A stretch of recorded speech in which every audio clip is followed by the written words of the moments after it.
guys? Welcome back to the Bucket Think Tank. So we are playing catch up as best we can right now. We've hit a couple snags, and we are behind on some other projects.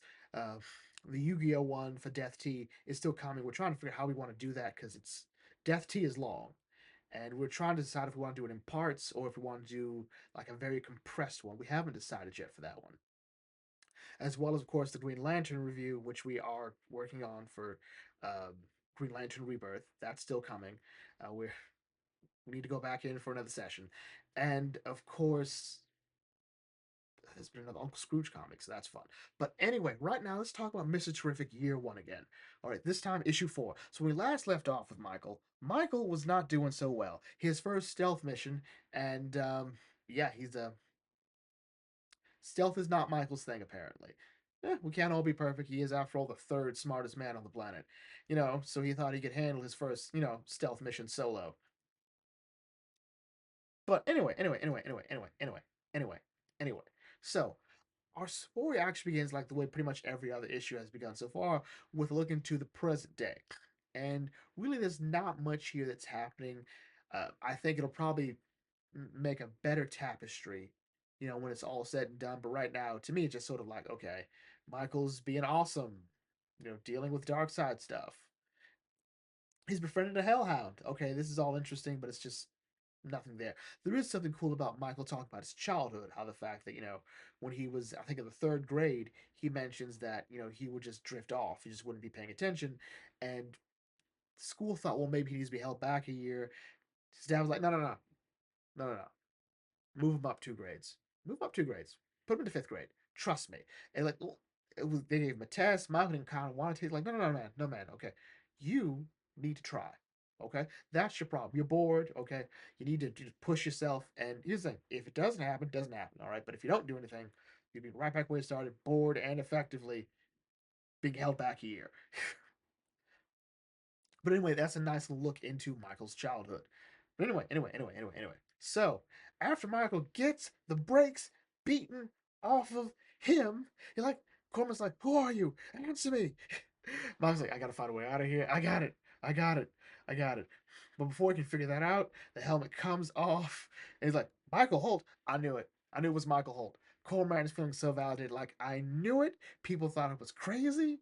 I knew it was, but it's too late. The T sphere goes off, causes an explosion in the pipe, and Corman's like, "Are you that stupid?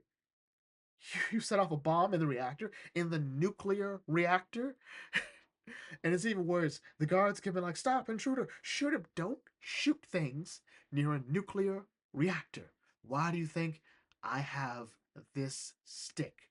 To make me look like I'm a cop beating up a rioter, a protester. We haven't decided yet. The history books will clear it up." But anyway, Michael used the chaos to escape, and he's not feeling too hot. He's not feeling too hot. His first day of proper superhero and courtesy of inspiration from the spirit of God's vengeance, and he's like, "Yeah, that didn't work. I failed again. I tried to break into Athena Prescott's tower, take out her Nexus engine, but instead I was gonna die in the bottom of the bay."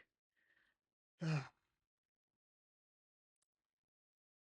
let a ghost or whatever talk me into, like, reviving the legacy of Mr. Terrific.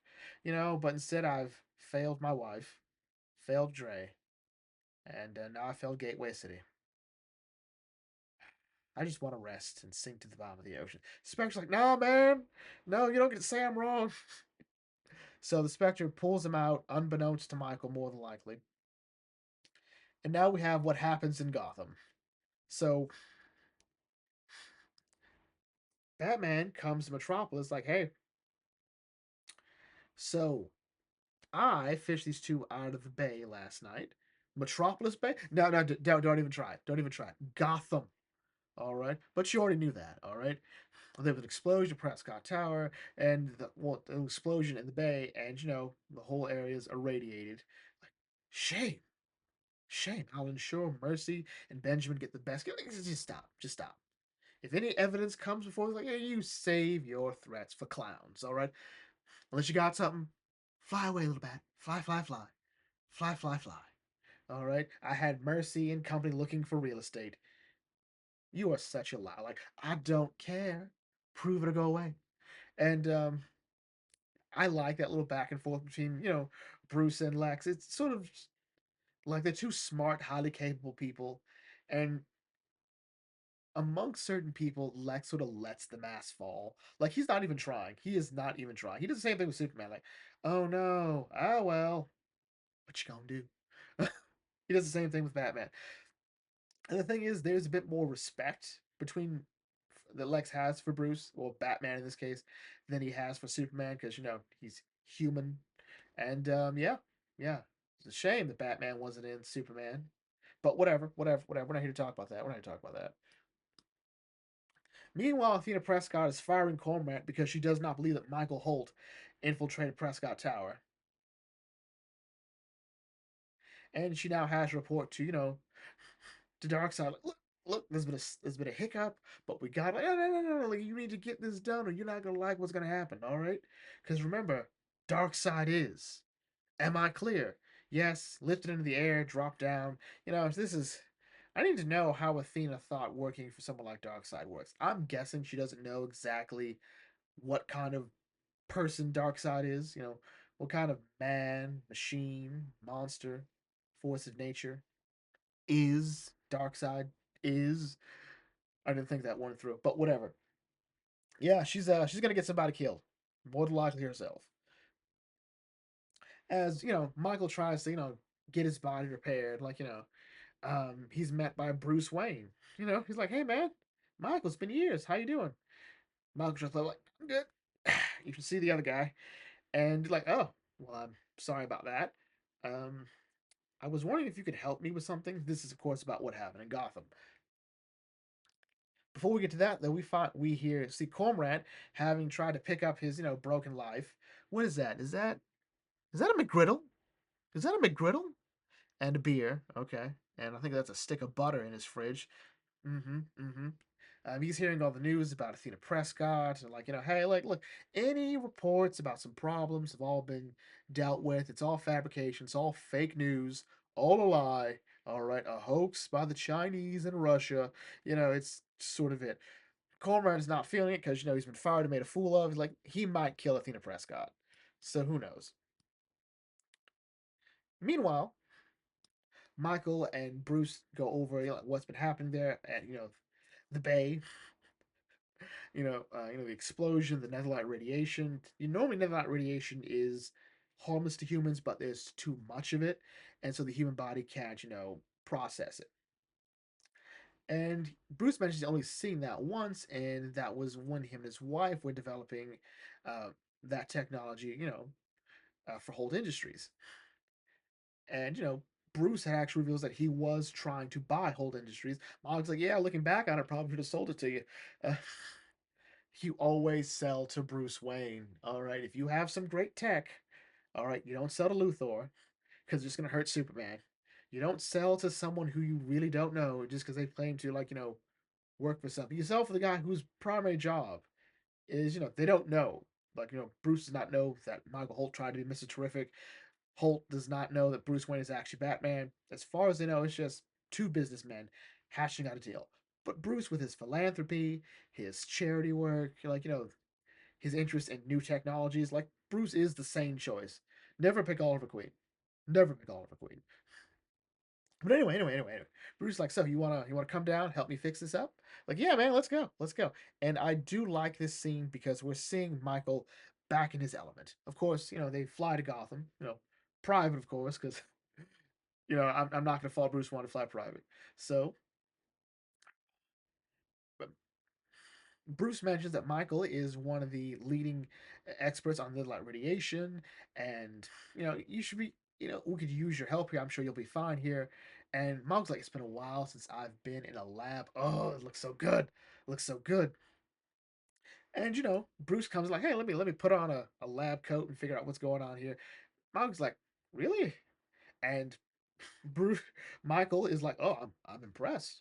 I'm impressed. Like Bruce sort of like lets the mask slip that he's capable because he's always trying to convince it like I'm just a playboy who wants to help some people now and then. But he's actually outsmarting some of these scientists, and Michael points out like his math isn't quite right, but he points out like netherite radiation, this is all new cutting edge stuff. A lot of it's theoretical, so it is what it is on that one. Meanwhile, Michael's like, huh, let's see here.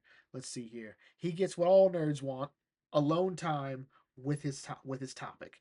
And he's like, oh, I think I figured it out. I think I figured it out. Meanwhile, Bruce is proving he's not stupid and that he's been watching Michael from the Batcave once he like stepped away. And the idea is that Bruce isn't sure if he trusts Michael, or rather, he wants to figure out if he can trust Michael. Because again, an explosion involving netherite radiation. Michael is again one of the few leading experts on it. Could there be a connection? Could there not be? He's trying to get the measure of them. Also, this is very much looks like the Batcave designs from the Arkham games. Like I know there's plenty of overlap between different versions of the Batcave, but this definitely gives me Arkham vibes. Mostly because of how the computers are set up. But anyway. Alfred points out, look, I think he's solved it, Master Bruce. I think he solved it. He's got that smile on. And it turns out, yeah, he did. He did. He's like, okay, so we are going to create, all right, little organisms, all right, well, bacteria really, bacteria that feeds off the excess radiation. It uses the radiation to constantly feed. It needs more radiation. All right, the more radiation it is, the more it needs to feed. The more it eats. The more it eats, the more it needs to eat. Boop boop boop creates a loop, and then when there's no radiation, dies off. It's brilliant. It's brilliant. Like, yep, I miss this. I miss using my big old thinking brain. Maybe I should just be a scientist, and not be a superhero getting beaten up. Everything seems fine. Athena Prescott is choosing to ignore all the advice of her scientists. Rich people, stop doing that. When your scientific experts say we can't do that now, go with like understood, understood. But granted, her alternative is dark side. So you know what? I'm like, you know what? I'll do it. I'm not afraid. I'm not afraid to blow up because something worse might be waiting for me on the other side. So she goes in to flip the switch that no one else is going to be able to switch. And as she does, she's lit up like a Christmas tree and says, Yuck. And next it would be Lightning Strike twice. So I'm guessing Black Lightning will be here for this. But who knows? And that's how the comic ends. Mr. Terrific Year 4 was, I felt, a bit more fast paced than the other ones. There's less internal dialogue, more like, hey, the story's, moving at a faster pace, which makes sense. We've already spent enough time with Michael trying to figure out, I can't do this. I can't do anything. It just has to be the way it is. Like, no, I gotta do something. I had a come to Jesus moment, or come to Spectre moment, depending on who you ask. And, he goes in, pretty much has a Batman Year 1 thing. Yeah, I'm doing it. I can fight anybody. Oh God, oh God. Okay, okay, so it turns out I didn't have this. And now he's back in the lab using his brain. And introducing Batman to it, I think, works because Mr. Terrific, the original Mr. Terrific is connected to the JSA. Michael Holt as Mr. Terrific will be in the JSA a lot. And Bruce actually likes the JSA. It's a weird thing to think of that he would like a team he's never been a part of or has any real say in, but he does like the JSA. He believes it stands for something important. Most of the superhero community feels that way. Athena Prescott is losing her mind and probably has just died or become a horrible monster that Mike will have to defeat. That works out too. Cormorant is not done. I promise you we'll see more of him. Now the question is, will Bruce figure out that Mike holds Mr. Terrific? Or will we find all that out in this year one? That I think would be really cool. That, hey, Bruce, Michael's introduction to the superhero community properly wasn't just through Black Lightning, but through Batman finding out he's Bruce Wayne and Black Lightning. This sort of like new friendship. You know, Bruce can never replace Dre, but he might be a good stand-in for him, someone who will motivate him and push him to do more. I think that might be fun. Overall, though, real fun. Also, if this is the only bit we see of Batman, I'm not complaining. As much as I love the Bat, he does get a bit too overused at times, especially for like sort of like add a bit of credence to some books. But if he has a purpose, this makes sense. Anyway, that's enough of that. Anyway, with you, If you're new to the Bucket Think, feel free to like, comment, share, subscribe, smash the thumbs up button. I'll catch you all later. This is Bucket Think signing off. Thanks for watching. As always, may your fandom serve you well.